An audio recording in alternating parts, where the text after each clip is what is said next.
he or any of his people expressed any reluctance to practice or play in any preseason until you get it done? Or? No, that's a good question, Rob. So yes, I think it was Saturday night. They kind of informed us that until we get something done, that he would not practice again. So unless something gets done here before practice starts here pretty soon, he will not be practicing. But again, I think this is something we're all working on, and we certainly understand where he's coming from. We'd like him to be out there. It's important for him to be out there. Obviously, you guys know how important practice is, and working with his teammates. So. But as of now, until we get that resolved, he will not be practicing. Brian Gutekunst, general manager, Green Bay Packers, on one Jordan Love. For more on this still developing situation and Packers training camp that officially opened yesterday, our pleasure to welcome on Andy Herman of Pack-A-Day Podcast. Good morning, Andy. How are you? Fellas, I'm doing fantastic. Thanks as always for having me. Training camp's here. I know Jordan Love's not practicing yet, but still a good time to be a Packer fan. Yeah. Butch, those buffets in Vegas that have this incredible, super long line of food, delicious food that they put out there every day. And who knows how much food is eaten or thrown away. And you just marvel at, wow, look at this every day. That's Andy and Pack-A-Day Podcast. He has a buffet of information, position battles, news and notes. If you want it, it's there in the buffet. And he makes it every day. Pack-A-Day Podcast. So we're going to now eat from the Andy Herman buffet. I appreciate that. Yeah. Okay. So what is your current, as of Tuesday morning, July 23rd, 8:04 a.m. Central Daylight Time take on the Jordan Love situation? Yeah, I think the first thing is obviously it was a little bit surprising yesterday. I certainly did not go into that press conference expecting that to be one of the first things that I heard, that Jordan was going to be holding in and not practicing. I don't think it's shocking by any means. I would have maybe expected it a little bit more towards those first couple preseason games if something had not been done. It seemed like there had been maybe some buzz out there that, he was going to report, which obviously he did. But now we learned that he, yes, reported, but is not going to be practicing. First of all, I don't think there's a villain here. I don't think Jordan Love's a bad guy. I don't think the Packers are. I just think this is business. I think if this is the first few days of practice, they have that off day on Thursday, they come back on Friday. If it's done anywhere near then, it's no harm, no foul. These first few practices, yesterday was an hour and 27 minutes, no pads. They're glorified mini camp / OTA practices. And I think Jordan Love probably missed out on, 25 reps yesterday. It's important. Oh my God. Oh my God. 25 reps. I know.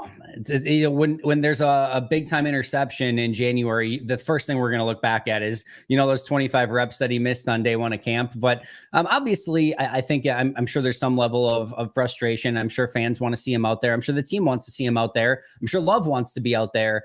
I think the cool part is you could very much tell yesterday from all sides that there doesn't seem to be any angst or anger. Goody and him are laughing. Jordan Love and Matt LaFleur come out of the practice facility together. It feels like this is very, very close to being done. And like I said, as long as it's done next couple days, it's all water under the bridge and no harm, no foul. Andrew Brandt says the metrics he thinks are in play here is: 1, length of contract. Longer is better for the Packers. Shorter is better for Love because the market for QB1s keeps going up.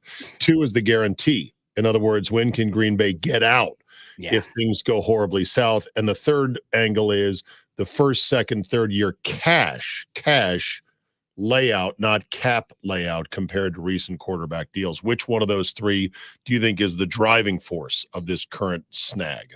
The same driving force is pretty much everything else in life: cash. That's usually the number one thing.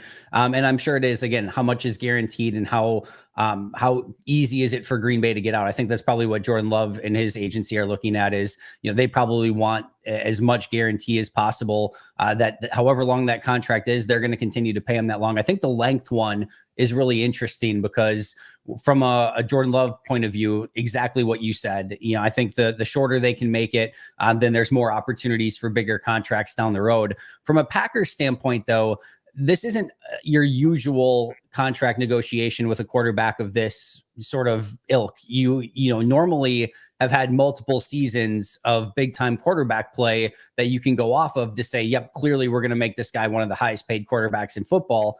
And GMs love giving themselves outs in these situations. And again, that could be part of that guarantee discussion, or it could be Green Bay saying too, you know what, maybe 4 years makes sense for both sides instead of 5 years, where he wants that next contract. But for us, if all of a sudden something does come up where maybe that second half of last season or last season in general was a little bit of a flash in the pan, this allows us some flexibility to be able to move on to if something does go wrong with this. So I think all of them are super interesting, but my guess is the one is probably the cash and the guarantees. So why is the cash such a big deal, Andy, then? Because we just heard the report about how much money the Packers have made. So why is cash such an issue? Yeah, I think first of all, obviously these are franchise altering decisions for the Packers and life altering decisions for Jordan Love. The agent and the player are going to want as much cash up front as possible. I think one of the true sort of hidden superpowers of the Packers is exactly what you just mentioned, and that they have all of this money in reserve. And they can put a ton of money into signing bonuses up front so that they can spread that contract out further.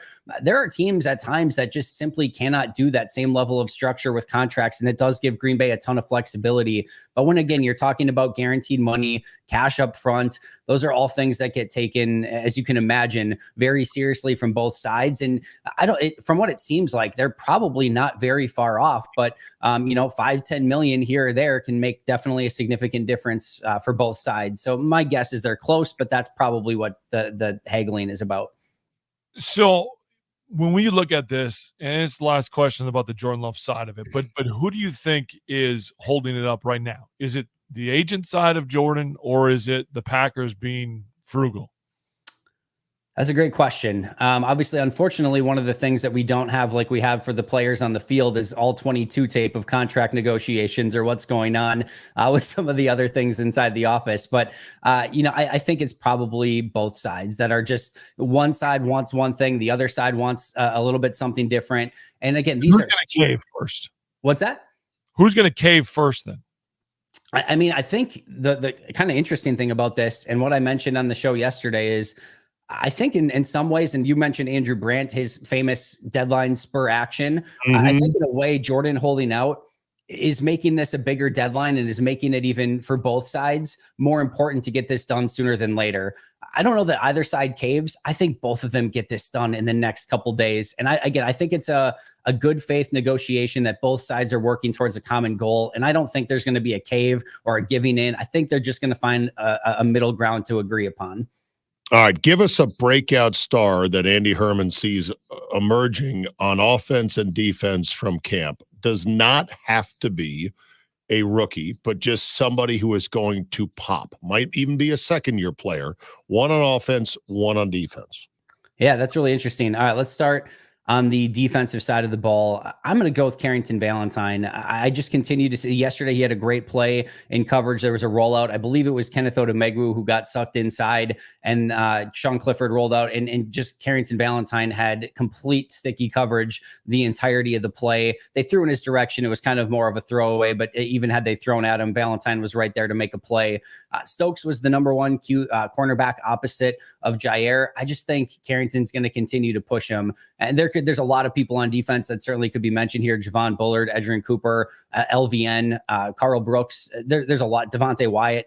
But I'm going to go with Carrington Valentine. I think he continues to push for that spot, and I think they're going to need him big time some point this season, even if he's not the day one starter. On the offensive side of the ball. Hold on. That's exciting to hear, because, we're talking about a 7th round bonus baby, a lottery ticket that hit out of Kentucky. That you think he's more than just a flash, more than just a novelty, that he's the real deal. What a bonus that would be. Do you know, you know how, Andy, how cheap is Carrington Valentine right now? Money. Yeah, he's probably under. He paid nothing. Yeah, under $1 million. This is what Goody did. What Goody did last year in the draft. Obviously LVN is how good he can be is still a question mark, but to get all those guys round 2, day 3, guys like Davien Wicks and Carrington Valentine, Carl Brooks, Jaden Reed, Luke Musgrave, Tucker Kraft. Those contracts are just gold in the NFL, because you make nothing and you are making significant contributions towards the team. Those are, again, franchise altering drafts if you can find that many guys. And I'm sure I'm missing a couple too off the top of my head. Sure. Yeah. Yeah. So all right, offense. Let's go to offense. I'm going to stick with the same draft class. I'm going to go Davien Wicks. He already started with a fantastic day yesterday. He had 2 diving catches. I think they called both of them touchdowns. I think one of them probably would have been down at the 1 yard line, but both of them were incredibly contested. Both of them were incredibly difficult. He came up with both of them. Again, diving right along the sidelines in both cases, tight coverage. We saw him already last year sort of have a little bit of that breakout. We saw the route running ability, the separation ability, some run after the catch, great hands. He's got all of it. And then just to kind of carry that over into day 1 of camp, I don't see any slowing down from him. I think he has the ability to be a star in this league, and he's certainly somebody that I'm keeping a very close eye on. And when you look at this, obviously there's always a surprise. What do you think the surprise is throughout training camp? Obviously it's July 23rd right now, so you're 1 day into it. But when we sit here and we're all kind of shocked, it seems like every year there's a little bit of a shock wave that's sent through training camp. What do you think it is this year? Yeah, obviously the Jordan Love hold in, but outside of that, I think the offensive line, I think is really interesting. The mini camp OTA, everyone plays everywhere and everyone's going to get snaps everywhere. Totally understandable. You want to give some guys some opportunities to show themselves, see what they can and can't do, and just get some cross training done. But right after mini camp, Matt LaFleur sort of mentioned once training camp started, they were going to try to maybe solidify it a little bit more. But on day 1 of camp, we saw a lot of Elton Jenkins at center with the first team offense. We saw Jordan Morgan still moving around from guard to tackle. So number 1, it's clear that they don't have a set offensive line yet. And Zach Tom not being part of team activities is a part of that as well. But I do wonder if Elton is definitely, being considered in some way for that center spot. And if we couldn't potentially see, which we saw at times yesterday, a Rasheed Walker left tackle, Sean Ryan left guard, Elton Jenkins center, and Jordan Morgan right guard line up with obviously Zach Tom at right tackle once he's back. That would be interesting. And at least it gives, I think, Josh Myers some feeling like he's got to really show up this year, or they do have an option to replace him if they want to. And Andy, yesterday we were talking on the show a little bit about not just Jordan Love signing the contract, but what is the expectation for Jordan Love this year based on the year that he had last year. And the overall feeling was we weren't expecting him to do what he did last year, and we're trying to figure out how that's going to impact this year's team. Where are you seeing or thinking Jordan Love's going to perform this season? And is there anything else happening with the team that you think is going to make up for it if there is a drop-off? Yeah, I think the first thing that I'm looking for is just progress. And it certainly doesn't need to be monumental. It doesn't need to be anything where we're like, oh my goodness, look how much better he is. But you just want to see those small signs of progress. I think one of the great things that Aaron did, especially early on in his prime, is every offseason he really focused on 1 to 2 things that he wanted to get better on. And he would do that, and then he would be better at them. And I think if Jordan can kind of have that same mentality of, hey, we already saw the baseline a season ago, and that second half of the season was pretty incredible. And like you said, there could be maybe a couple steps back here or there, but can you maybe through the course of the season make a few more of your layups? Can you make some of those deep balls a little bit more accurate? And just those sort of things. Can you make it so that your footwork is more consistent and some of the ad lib, off angle, those sort of things are more in the moments that you have to do it, not because you want to maybe to do it. So I think those are the things that I want to see just small amounts of progress from. And I think if he can do that, again, it doesn't have to be like, oh my goodness, this huge jump. He's now, completing 74% of his passes. No, it just needs to be small signs of progress. And if he does that, Green Bay's in a fantastic spot.